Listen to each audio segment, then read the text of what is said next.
Today we need to get into someone's reaction to Jung Kook's 7 song and why it's getting people in trouble. I want to get into Jung Kook believed to have been following Rosé on TikTok and what that rumor is about. And then we have a moment in the past where Jung Kook talked about dating and how that applies to now. Say Dumplings is Dave Desai, hate it or not, make sure you're subscribed with the notification bell on. Grab your Dumplin' Tasting Mug merch and let's go.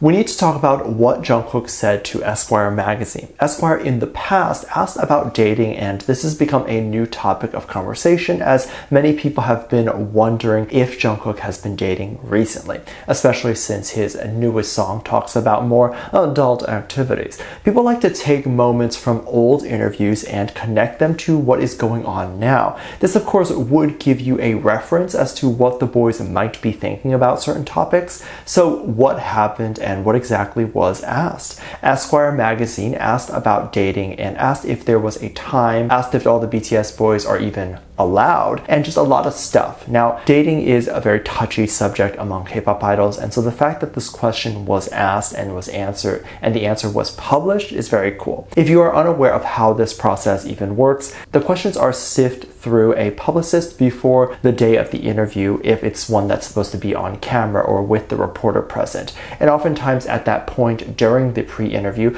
the publicist will have an opportunity to look over controversial questions or questions to not be asked. This does not mean that on the day of, the interviewer or reporter can't just slip in a question or two that was never planned, because they do that all the time. But I believe this question made it through the pre-interview questions because it's just not a problematic question. Although even at the time, I remember the question causing a bit of backlash because people didn't want the boys to even talk about dating. Also understand that most publicists are just trying to do their job, like how you and I have jobs, and it's not always every day that you go in and are 100% into everything you do. Meaning there's going to be days where these human beings on the team are going to mess up and not censor controversial topics or not understand the fandom enough to understand that a specific topic is controversial. Because they're people who live and don't just sit at the computer monitoring ARMY's fan conversations. And if they did, the fandom would be upset that the idols aren't getting any opportunities, because how on earth are the publicists supposed to find opportunities for the idol if they're just stuck at their desk monitoring fan wars and interactions? But anywho, the question asked by Esquire was answered by all the members to say that they simply do not have time to date and aren't really even thinking about it. Jung Kook added that during his time off, Jung Kook would prefer to sleep and says that's the most important for him at the time, and that Jung Kook is not going to be dating soon. And I agree with this because being an idol, touring and doing promotion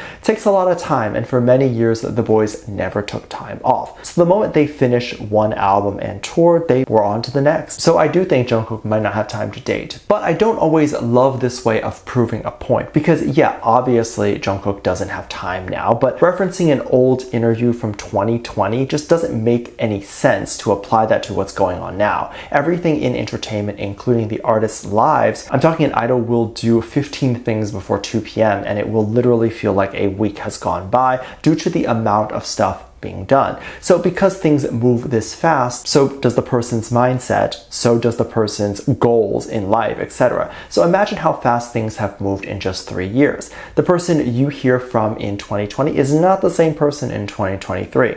I will say this new quote-unquote change for Jung Kook is quite shocking for everyone because people really think or are scared of Jung Kook having a more adult life now, if he is having a more adult life now. Something hilarious actually happened when a K-pop idol actually decided to listen to Jung Kook's song 7 on a live stream. If you are unaware, this is the group Black Swan. One of the idols made huge headlines for being an African heritage member, which is very cool. Definitely need more of that. She was live streaming on Instagram and she was lip syncing to 7 by Jung Kook, and I think she thought that she was playing the clean version, or maybe wasn't even aware that there were any other versions that even existed. Apparently the explicit version played during the stream, and it's very weird because for some streaming sites like Spotify or whatever, it'll say clean version on the title but have the explicit version. So maybe that's what happened. The Black Swan member mouthed the words loving while the speaker said something else, and you could tell her reaction went to shock when she heard the lyrics. So there's a big chance that she didn't know that there was an explicit version, as she might have only heard the song on the radio. And of course other groups know BTS, but they might not follow BTS or Jungkook that deeply to know every song and version that exists. Also, for K-pop idols, it's very important to constantly keep a very clean image. This of course means they cannot play curses during a stream, as that makes the idol look less great in the eyes of Korean fans. And they definitely cannot say curses during streams or in public, as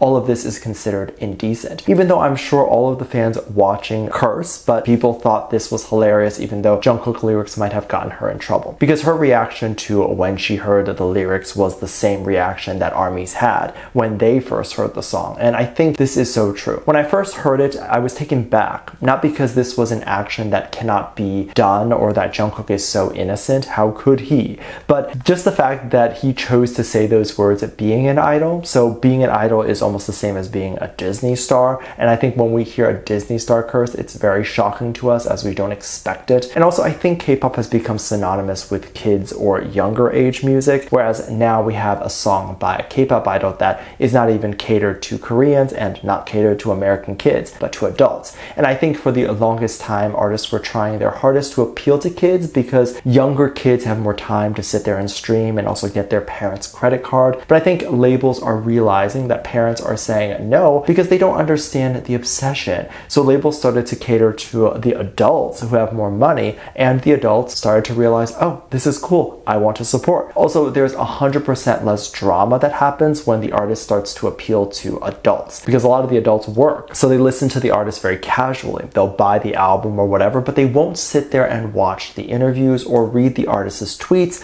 or read the headlines, and they definitely do not get involved in fan wars. So this then becomes a better demographic to reach because you can't get canceled, and there's just a lot less drama. Those artists that are untouchable usually have a more mature fan base, and BTS's fans have definitely grown up a lot more during the years, and a lot of them are working professionals. There's always drama, and always drama involving weird and just silly things. One drama that has gotten some steam is the drama involving Jungkook's TikTok account. When the boys created any personal social media, it becomes drama because fans want to know what they look at. If they accidentally like a picture of a girl dancing in her underwear on Instagram, it would be scandalous. If they follow a female idol, scandalous. Just so many stupid things. So when Taeyang first had his Instagram account, it wasn't long before it was seen that he accidentally followed Jennie. Of course he unfollowed, but he must have followed her for about a few minutes before he realized, and it was enough time for people who stalk his account to see that following number go up and realize that he is following Jennie. See, this is the type of drama where a lot of working professionals aren't going to notice because they're too busy to be on his account 24/7 to notice any changes. But anywho, it's now believed that Jungkook followed someone. Now, the difference between Instagram and TikTok is that on IG, the boys were limiting comments and only following each other. For some reason, Jungkook feels more open to follow as many as he wants on TikTok, so he follows a bunch of people who have used his 7 audio to make videos. And if he likes the video that you made with his audio, he might follow you. If not, that he has at least shown that he visits the song page and watches new content to leave a comment or just hit like on it, which was something he never really did on Instagram. There then became some fan edits and people saying that Jungkook must have followed Rosé from Blackpink on TikTok. Rosé has a TikTok account with over 40 million followers, so she definitely is very active on there, and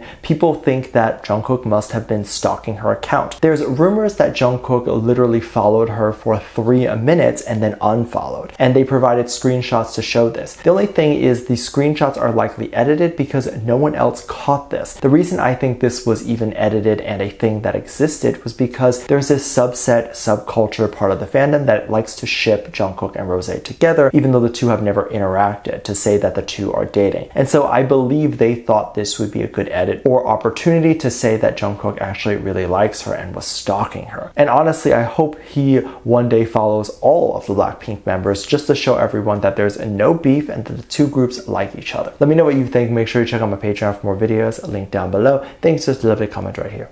Love you, bye.